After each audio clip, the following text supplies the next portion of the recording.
Estimadas amigas y amigos, continuaremos hoy la narrativa evolutiva ocurrida a partir de la creación del Parque Nacional, que como ya hemos mencionado, el uso y la costumbre denominó en su momento Rancho Grande por las instalaciones allí presentes. Por cierto, en el mencionado memorándum que dio origen a este parque, Pittier recomienda expresamente crear una extensa red de parques nacionales en todo el territorio. Oigan bien este concepto. Año 37, una extensa red de parques nacionales. Claro, igual como ocurre con un ser humano, ¿verdad? Que hay que esperar que crezca, que se desarrolle. No se puede apresurar la evolución. Mucho era que en aquel momento se hubiese tomado esa extraordinaria decisión. Bueno, en esta temática pues ocurre de la misma manera. Hay que ir consolidando esos conceptos. Retomemos el momento en que nace formalmente nuestro Parque Nacional y entendamos que para que una idea de esa naturaleza fuese comprendida, consolidada y además desarrollada ulteriormente, era necesario disponer de un conjunto de cosas totalmente inexistentes en aquel momento. Pittier seguramente tenía más claro que ningún otro que su edad era seguramente su principal limitación. Uno intuye que un hombre de su determinación, ¿verdad?, no se iba a dejar amilanar por esa, digamos, pequeñez de tener 76 años. Pero tenía claro que para lograr ese propósito se requerían un par de cosas sencillas que el doctor Ernest no había podido disponer 60 años atrás, cuando estuvo participando, como ya hemos mencionado en otro programa, en diferentes iniciativas. Lo primero era disponer de una sólida unidad administrativa dentro del esquema de la administración pública. Eso significa recursos presupuestarios anuales garantizados.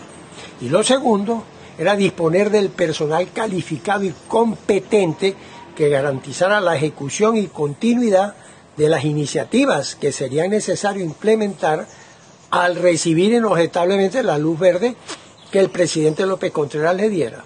Bueno, Pittier no disponía ninguna de ellas. Su función básica era, recordemos, jefe de un servicio donde prácticamente era él solo. Claro que con un hombre de estas categorías los días no tenían 24 horas. Él no se iba a encasillar ahí en la función específica de actividades botánicas, sino que iba a iniciar lo que una magnífica biografía elaborada por la doctora Yolanda Teixeira denomina con absoluta propiedad la modernización difícil. Esa era la tarea que emprendía a los 76 años Henri Pittier.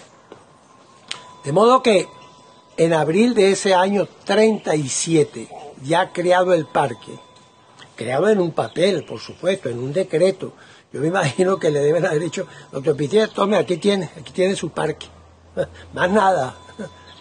Bueno, pero en abril, un mes después, o un par de meses después de la creación, se constituye del MAC, el Ministerio de Agricultura, óigase bien, la Dirección de Tierras, Bosques y Aguas, y que inicia sus actividades con unos servicios, y escuchen bien los nombres, las denominaciones de esos servicios: bosques y aguas, tierras baldías, técnicas de reforestación, tala y quema con fines agrícolas, explotación de productos forestales y caza y pesca.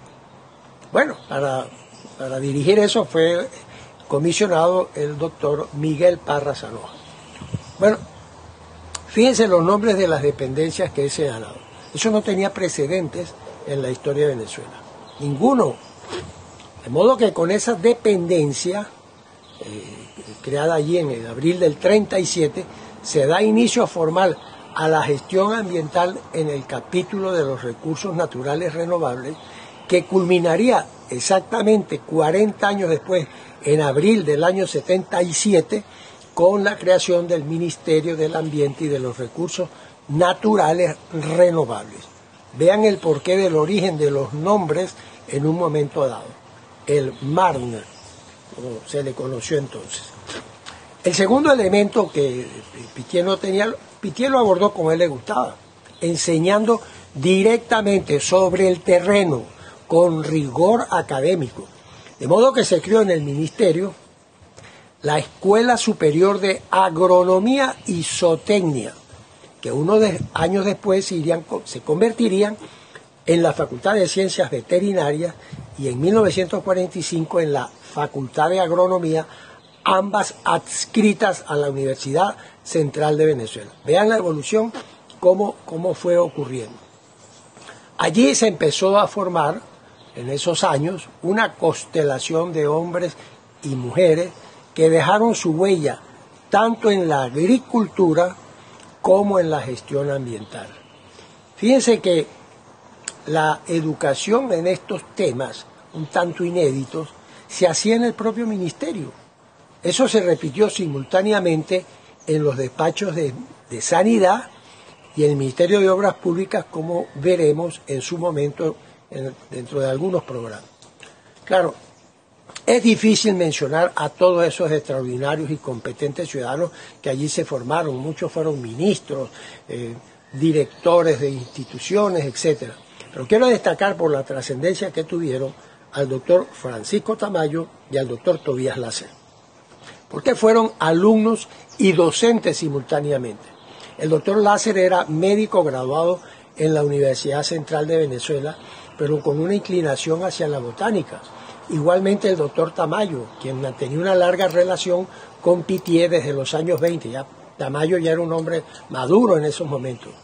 Y de alguna manera se consideran entre los continuadores estelares de la labor de Pittier. Por cierto, entre el cuerpo docente que estuvo allí, estuvo el doctor Jesús María Bianco, que se había graduado de farmacéutico y era un experto en botánica, profesor allí en esos eventos. El gran doctor Bianco, rector del Alma Mater en los tiempos en que yo estudié. De manera que el Parque Henri Pittier se convirtió en un centro de conocimiento de los ecosistemas tropicales, con una constelación de participantes extraordinarias. Por cierto, hay una anécdota asociada y por dónde vino el nombre de Rancho Grande, porque en los años 30 la familia Gómez quiso establecer allí un hotel de altísimo lujo, siguiendo los patrones de europeos, y contrataron un brillante ingeniero francés. La muerte de Gómez impidió que ese hotel se culminara, pero quedaron unas instalaciones que con el tiempo se convirtieron en la estación biológica de Rancho Grande para la gran satisfacción de Pittier. Con el tiempo, esa estación biológica se le daría el nombre del doctor Alberto Fernández Yepes, un distinguido docente de la Facultad de Agronomía y miembro de una dinastía familiar, todos vinculados al conocimiento del Parque Henri Pittier. Sería en 1958 cuando se creó dentro del Ministerio de Agricultura la Dirección de Parques Nacionales, bajo la conducción de uno de los hombres legendarios en la temática de los parques nacionales, el doctor José Rafael García, de quien extensamente nos referiremos en su momento, porque bajo su tutela estuvo 40 años al frente de ese servicio.